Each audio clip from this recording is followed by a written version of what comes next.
Hello friends and enemies, welcome back to Happy For Now. I'm here with my favorite reads of 2020, my favorite reads of 2021. So one big thing here to note is I'm going to go through all genres, but I will timestamps down below if you don't have an interest in a genre. So we're gonna do my romance reads, my non-romance, and my mangas. So we're just gonna cover it all in one video and I'm so excited. 2021 was a weird year. I've talked about it before. I feel like I read some books I liked, but I didn't read a lot of books I loved. So this whole like favorites was very difficult to put together. Let's kick this right off with romance, and in no particular order. These are my top 10 romances I read in 2022. No, that I read in 2021. And just know that these, like I said, I can't rank them because I honestly cannot decide on that much detail. I don't have the brain power for it, so we're just gonna give a top 10. Then I'll have my top 5 non-romance. Then we'll have my favorite manga series that you need to be reading in 2022. So let's get right to it. The first one I have is a recent read, which is All the Fields by Olivia Dade. This book follows our hero Alex and Lauren, our heroine, who is honestly like, I've never felt so seen. And I know it's gonna be weird, but I never felt like a pretty girl. I never felt like someone who was pretty, and I don't need you to tell me in the comments I'm pretty, I don't care. But it was really refreshing to read a heroine, Lauren, who was picked on for not being attractive and told she had bird-like features and things like that. And it's just like really interesting to read that. And it was really nice. I think anyone can relate to that because we all had something we were picked on about most likely in school and as kids. And I think that energy and that those feelings are really seen in this book in a way that I didn't know I needed, along with Alex, who is our ADHD, kind of a mess of a human at times, male main character.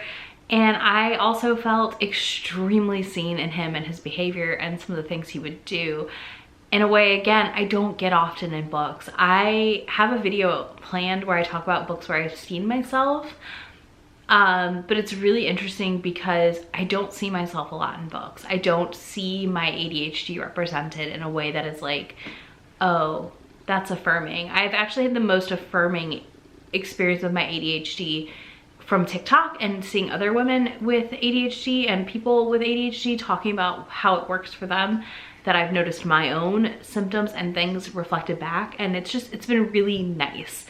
And I don't read just to see myself in books, but All the Feels for me hit in such a home, like in my heart in such a way that like it has to be on my favorites list. I loved it. I think it is such a good book. It is such a fun book. It is so unique. And the way the story is told and unfolds is everything. Again, I just truly believe the way in which things were talked about in different types of people, and you know, her feeling like she's too ugly for him and him not caring is just, it was spectacular. Like All the Feels, I have a book that I think ties in well, which is a book that used to be fan fiction, and I personally love fan fiction. So All the Feels does have a fan fiction element in it, and then this book also was fan fiction.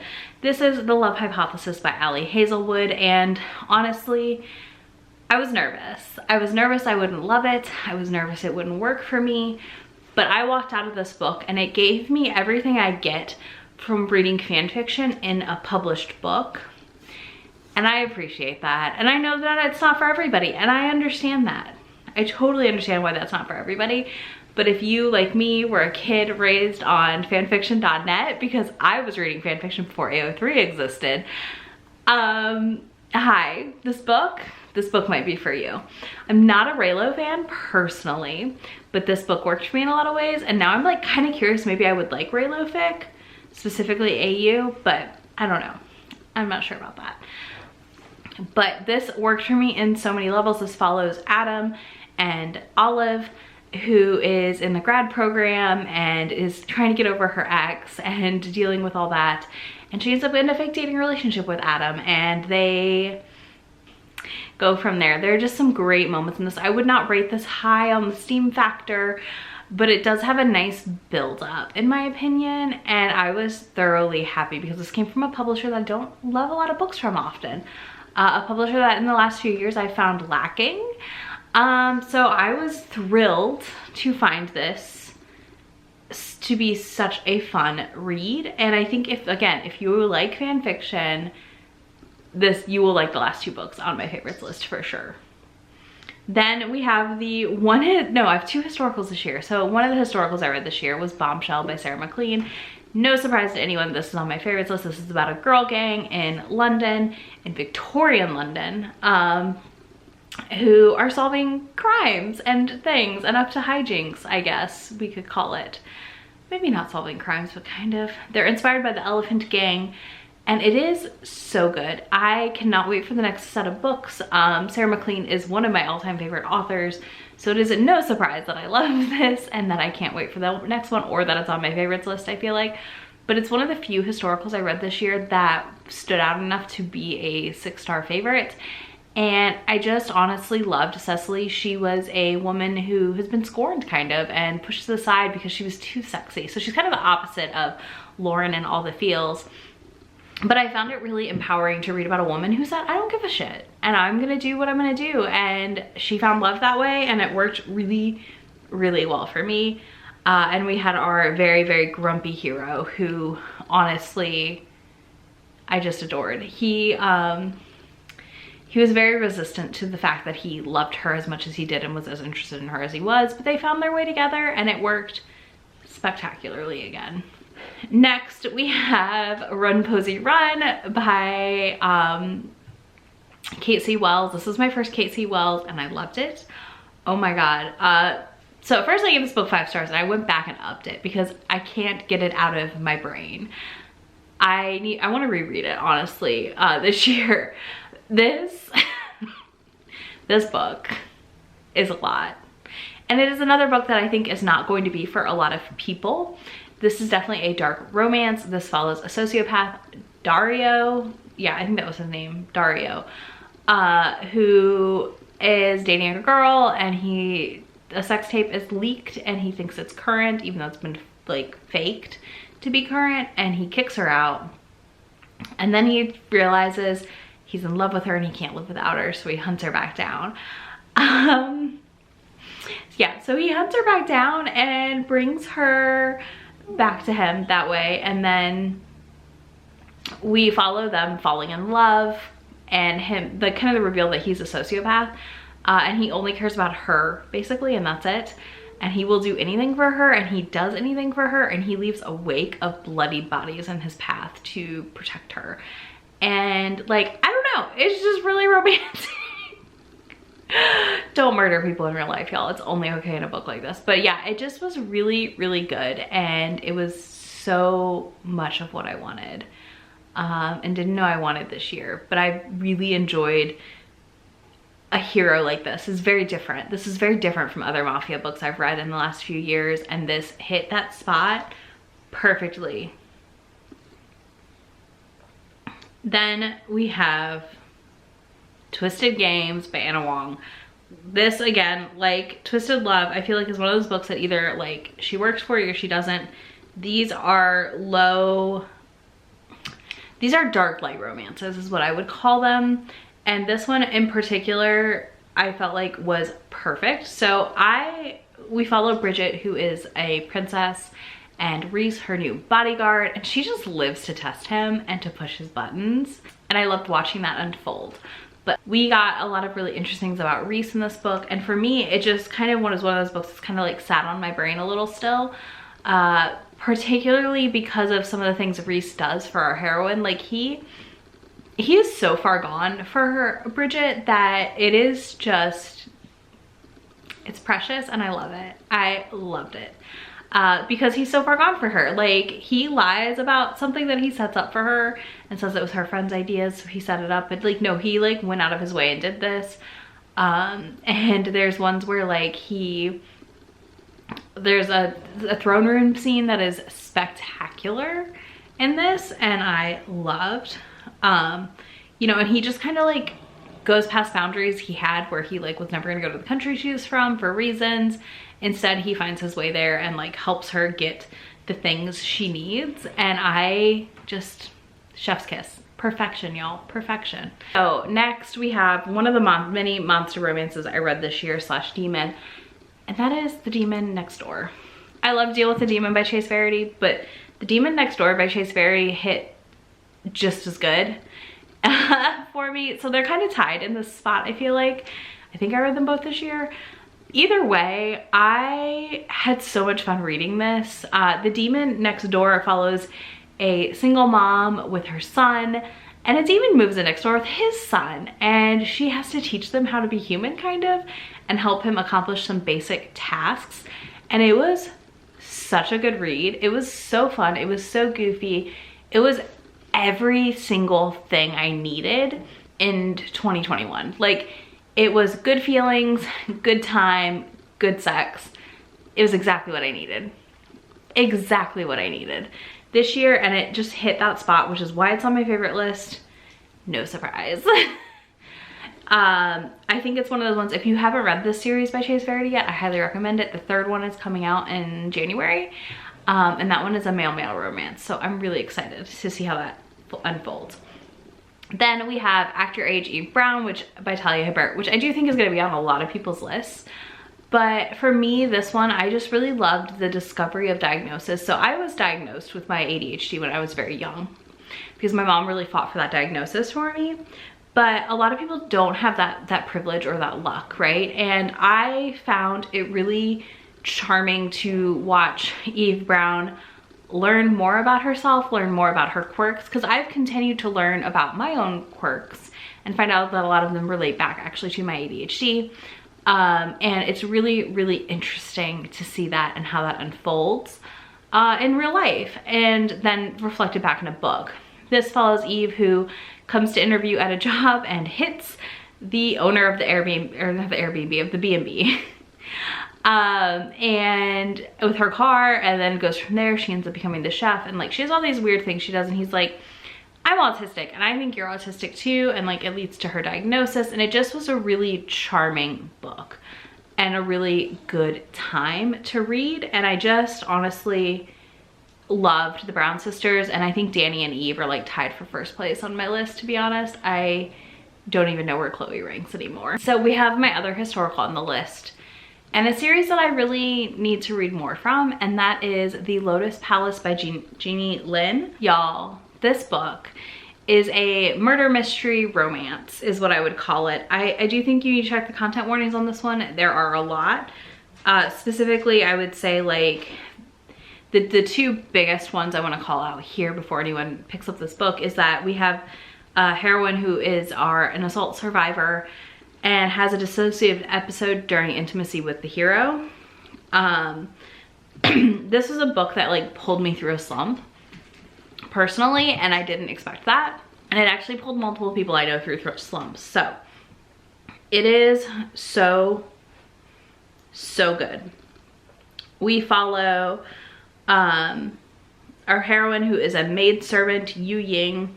She's not beautiful. She has like the red wine stain birthmark on her face, and she's a maidservant to her sister, who is a courtesan. And then Bai, our hero, is trying to solve some things happening, and they end up falling in love. And it just, I don't want to give too much away, but like it was such a stunning book. I still don't know how it took me so long to read it, but I'm so glad I did read it, because holy crap, this book pulled me through a slump. It has weighed on my mind immensely, and I need to read the rest of the series because I seriously loved it. I also loved being in a historical setting that wasn't Regency England or Scotland or any of that. Like, this was just a very unique historical setting in my opinion, and that was much needed for me after 2020's historical like surge. And I love historical romances, but I like burnt myself out hardcore on like very specific eras of historical romance. Then we have another dark romance, which is Maybe Next Time by Christina C. Jones. This follows Denver and Kenza. Big content note here that a lot of the plot here revolves around a miscarriage and them going through a divorce. She wants a divorce, And he is like, absolutely not. So he kidnaps her and takes her on a little getaway to convince her why they shouldn't get a divorce and to talk through their problems. And I'm not saying you should kidnap your spouse when they won't talk to you, but boy howdy did that do something for me in a big way that I did not expect. Hold on, the sun's moving. Okay, hi. Is this better? Can you see me? I hope so. We'll find out when I edit. But yeah, this worked for me in ways that I did not expect. Now I'm 2 in the sun. Partially because, like, again, kidnapping your spouse, not okay generally speaking. But also it worked really well for me and for a lot of other people I know. And I just really enjoyed how this all unfolded. And then I think the book that pairs with Run Posey Run really well. Okay, hi, I'm back. Boy, I had to stop when I started talking about my last book because the sun was directly, just a whole situation. Anyways, hi, let's wrap this up. So the 10th book on my romance list is Heart of Obsidian by Nalini Singh. This was so good. Fully sold me on reading the Side Changeling series, which I had wanted to read. I'm not saying I didn't want to read it, I did. But for me, I didn't expect this kind of hero out of Nalini Singh. And maybe that's weird, but I didn't. I just didn't expect it. And I'm so glad I read it.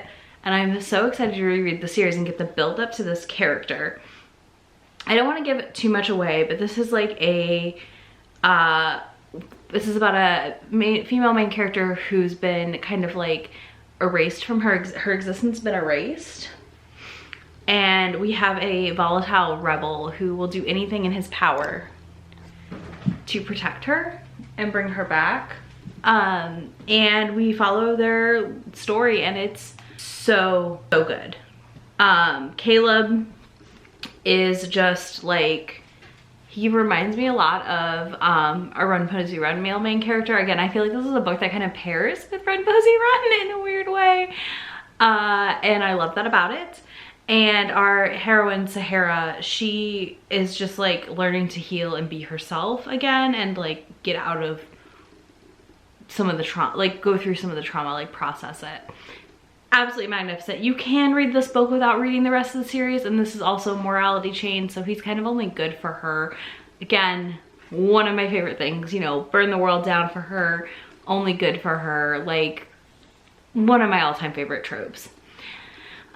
It was so good. I cannot wait to dive into the Side Changeling series this year, but let's move on to my non-romance picks for this. I have 5 of those, and these range in genre, so these aren't just young adult or adult, etc. Like these are all over the place in genre. So first up we have Amari and the Night Brothers by B.B. Alston.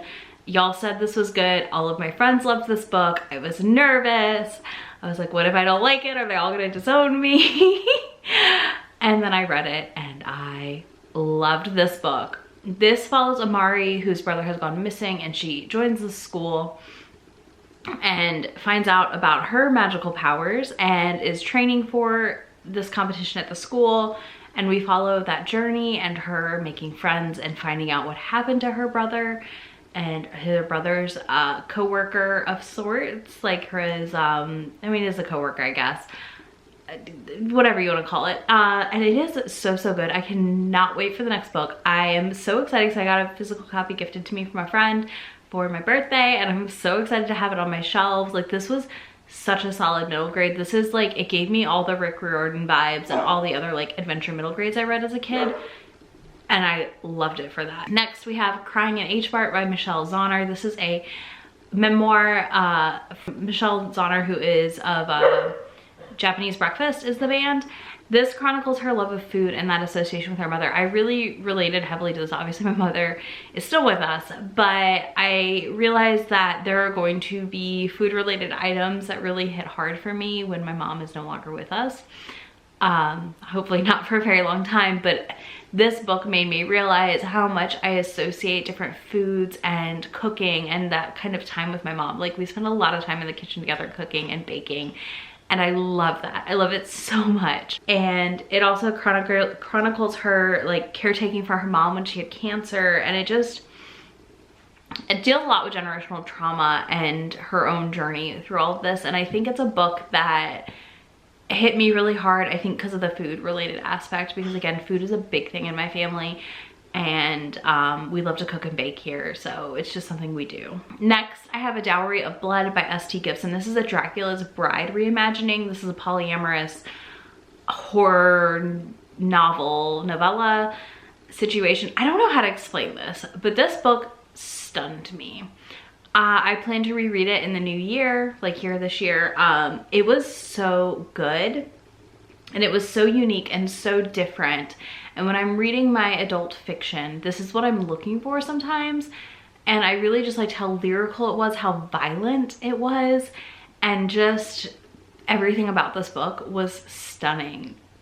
I highly recommend it if you are interested in kind of horror, but not like hard, like not like, again, I'm a horror baby, so like this is not that, it cannot be that much horror scary, but like it is definitely bloody, it is definitely heavy, it has a lot to it. I have content warnings on my Goodreads for it, there's a lot there, but I loved this book and it sat with me all year.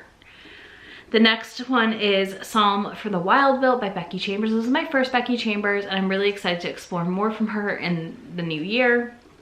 Here, this was another lyrical, just kind of like, what is life? What is humanity? What does it mean to do things? What does it mean to be a religious figure? What does it mean to segregate things in a way where like you have robots on one side and humans on the other? And I loved it. It was one of those things that I listened to this book and I blew through it and I could not, like, it's a book I could see myself re-listening to. I'm really excited to read the next one. I just think it was really interesting. This is about a monk who's like a tea maker and a robot he finds, and they have this like burgeoning friendship that is absolutely stunning and just so good.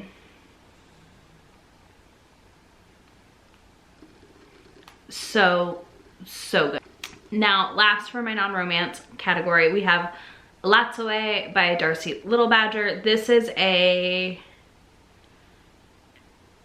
wonderful debut.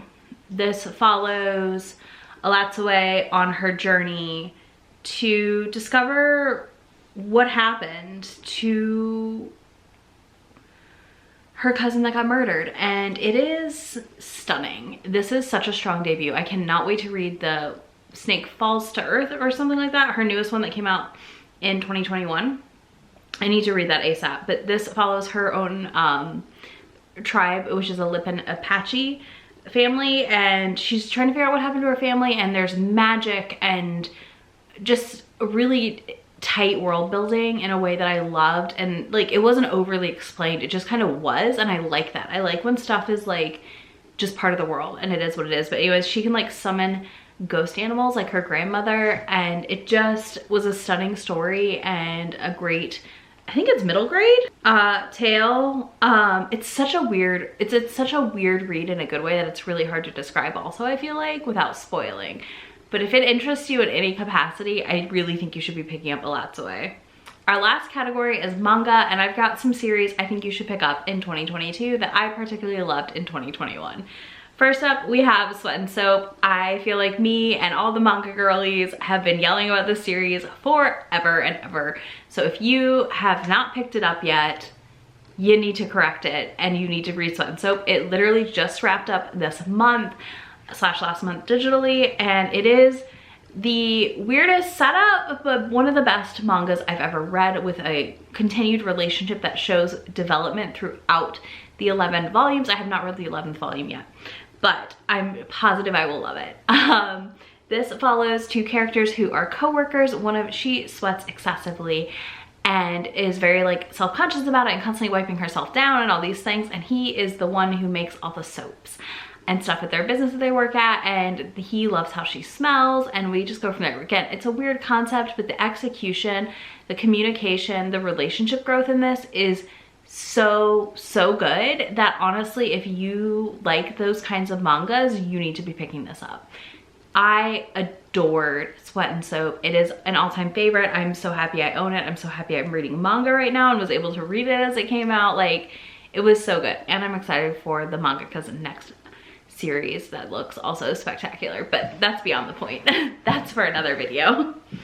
Then we have Blue Flag, which finished up this year. This is a queer quadrangle love story romance situation. It is a set in high school, and it is about characters discovering their queer identities and who they have a crush on and kind of exploring that. It does have kind of a loose open ending personally that I didn't love as much as the rest of the series, but the way that they worked through their feelings and identities and figuring it out was absolutely spectacular, and I can't recommend this series enough. So we have two characters who identify as gay or queer in some capacity that are male identifying, and two female identifying characters that are also similar situation there, and they're just, you know, different ones have crushes on each other, and the way they navigate this friendship and these crushes is absolutely amazing, and I loved it so much. I feel like this is not a surprise. If you are not reading Yona of the Dawn, you need to read Yona of the Dawn. If you like fantasy romance with political intrigue and dragons, I mean, do I need to say anything else? Dragons? You should be reading Yona of the Dawn. This follows Yona, who watches her father be murdered, and her personal guard, Hawk, takes her away to save her. And we follow her journey where she finds out she has these 4 dragon warriors in her command of sorts. And it's just like a gang of friends roving the country and fighting, helping, and trying to figure out how to handle some things that are going on. And it is, again, absolutely spectacular. It is 100% for my fantasy romance readers what you need. Next, we have a thriller romance situation, which is Something's Wrong with Us. I have loved this as I've read it this year. It is so, so good. So, so good. It follows a girl whose mom was accused of murder and sent to prison, and the son of the man that she supposedly murdered, and their romance, and her moving into their house and candy shop, and then in the process of getting married. I don't want to give too much away because there's a lot. There's a lot to this series that if I say too much, I'm going to give away a lot of the plot, and I really don't want to do that. But I have to say, if you are a fan of a romance with some suspense elements, this is a great manga, and I personally have been just like dying for each new volume to drop. On that note, I'll also talk about the other one I'm going to say anyone should be reading if they aren't already, is Blood on the Tracks. There are 7 volumes out currently, and honestly, it is one of the weirdest and creepiest mangas I've ever read. And I think that if you are looking for a horror thriller manga, Blood on the Tracks is it. It follows a mother who is too attached to her son and all the weird things she does to him. It's a lot, and it's creepy, and it's a really good series, and I'm really loving it as I've read through it. And every volume I'm like anxious to get it in my hands and see it where it's headed, because it never ends how I think it's going to in the volumes. So there's that also. It is a spectacular book though, or series so far. And yeah, I'm really curious to see where it goes. It's very, very creepy though, very creepy. And then last but not least is Our Teachers Are Dating. There's only gonna be 4 volumes of this series, I think, total, if I remember right when I Googled it the other day. But 3 volumes are currently out, and this is a sapphic or yuri manga series about 2 teachers who are dating, and it's really, really cute. Their classroom, like the students are like cheering on their relationship, and it's kind of, I would equate this to Sweat and Soap, but yuri. So it's basically queer Sweat and Soap, and it gives me the exact same feelings that I get from Sweat and Soap, and I just absolutely adore it. I love reading this manga and seeing where the relationship's going in every volume. I had such a blast getting caught up on it, and I can't wait for the next volume to drop in February, I believe. So those are all the books. That was a lot. If you made it this far, let me know one of your favorites, romance, non-romance, and a manga if you got it, or a comic. in the comments. Take your pick, all three, one or the other, etc. I don't care. I would just love to know. And if you don't want to do that, you can leave me a heart emoji in your favorite heart. Mine personally is the sparkly pink heart because I don't know, it just gives me bi energy. Is the way I equate it to, so I love that about it. But yeah, so do that. And you will find links to all of these books in that description box, as well as links to be my friend anywhere on the internet. And I will see y'all in my next video. Bye. Already packing, come with me. I'm not really asking. We'll get away to a place where we don't know. About to see the world in action, what we can be. Life with no distractions, we'll get away.